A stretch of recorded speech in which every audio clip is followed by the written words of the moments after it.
Thank you, Allah, for blessing us with life, blessing us with Islam, blessing us with Iman. Thank you, Allah, for blessing us with life, blessing us with Islam, blessing us with Iman. Thank you, Allah, for blessing us with Muhammad Rasulullah.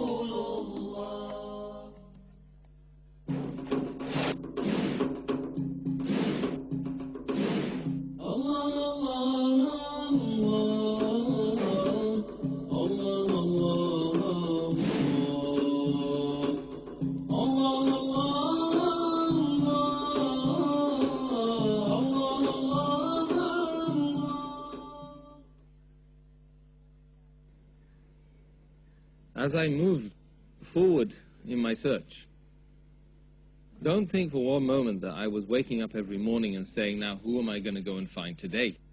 No. But the world is a place, and it was a place then, particularly then, where people would grab me every now and again and try to pull me back into the dunya and just let the desires explore. You see? So come here, have this drink, have this, have that. It's great. You don't need all that rubbish.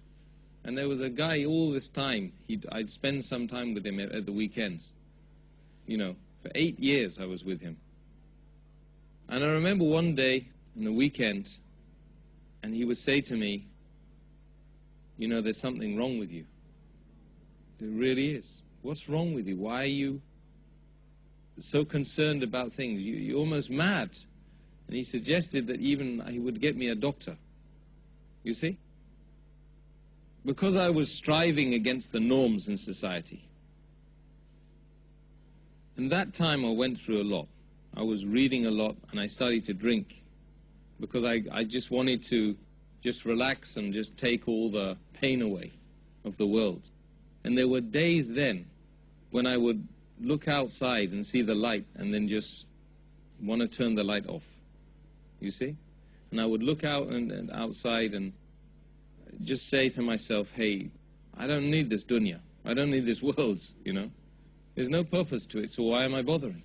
There were times when I spent days and days and days on my own, didn't talk to anyone. And there were times when I used to look out of the window in the night and just search for the truth in the skies. I used to look at the stars, and I started reading about astronomy. I would look at the sun and the moon. I would read about these heavenly bodies. And I would say, look at the enormity of this world, this universe. The nearest star being, 4 light years away. 186 meters per second, light traveling from my eye to that star. At that speed for 4 years before I'd even get to the nearest star. And I said, I really was frightened. I was so petrified. Because I didn't know why, and I was looking at these amazing things going on around me. There was one day that I decided, I'm going to walk into the church across the road. I said, the church, they must have the answer in the church. I went in there, and he wasn't ready to see me, but he told me, book an appointment to see me. You see? So we booked the appointment to see the person who's going to tell you why you're here. Like a doctor is going to give you the medicine. The day after, I came in his office. The first thing I noticed, he was too busy to talk to me. Shuffling books around, papers around, answering the phone. He said, no, what can I do for you? So at that point I said, look, I'm going to tell you that. And I poured my heart out to this man, a stranger. I said, look, you're a man of God. I want you to tell me, who is God and why am I here? You have to tell me. He said, well, have you ever thought about doing a theology degree?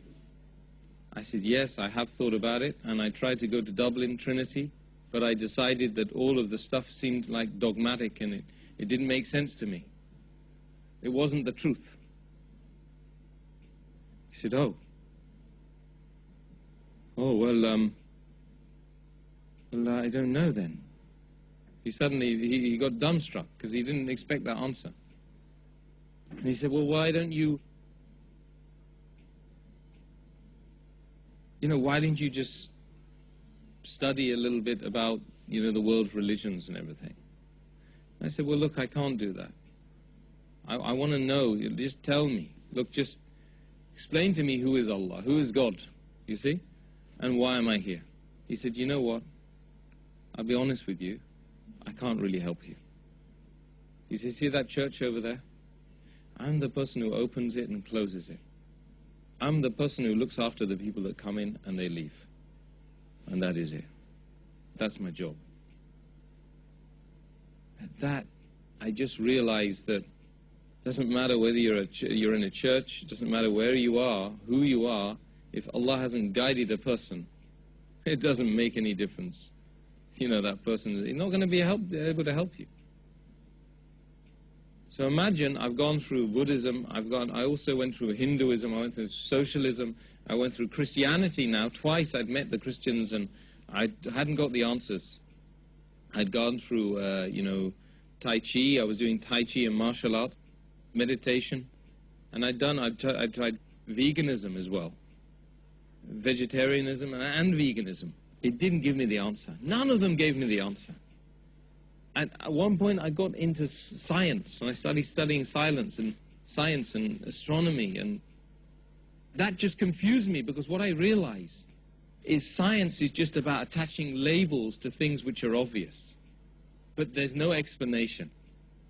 And that really worried me, because I realized then that this 5%, they didn't have a clue. In fact, they were hiding the truth away from the rest of humanity, because they did have the truth.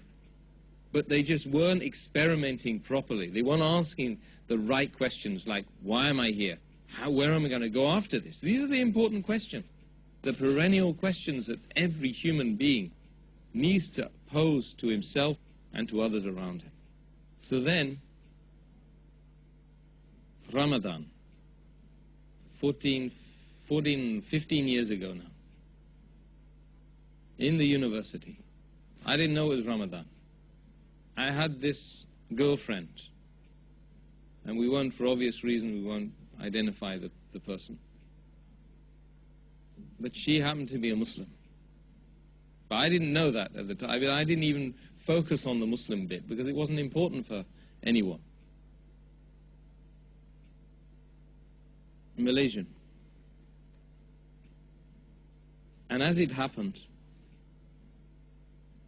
one day she came to me and she said, look, this coming month, please don't come here.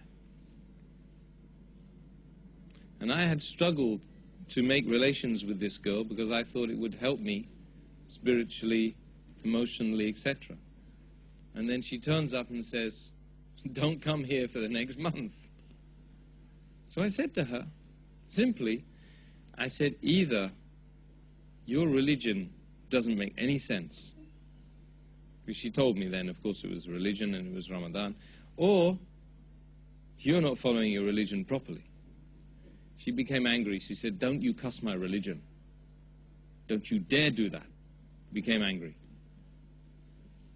So I moved off, I pulled off, and straight away the next day, I went straight to the Islamic Society in the university and said, you've got to tell me about Islam. There's this girl, and I love her, and I want to find out about it, so maybe we can patch things up.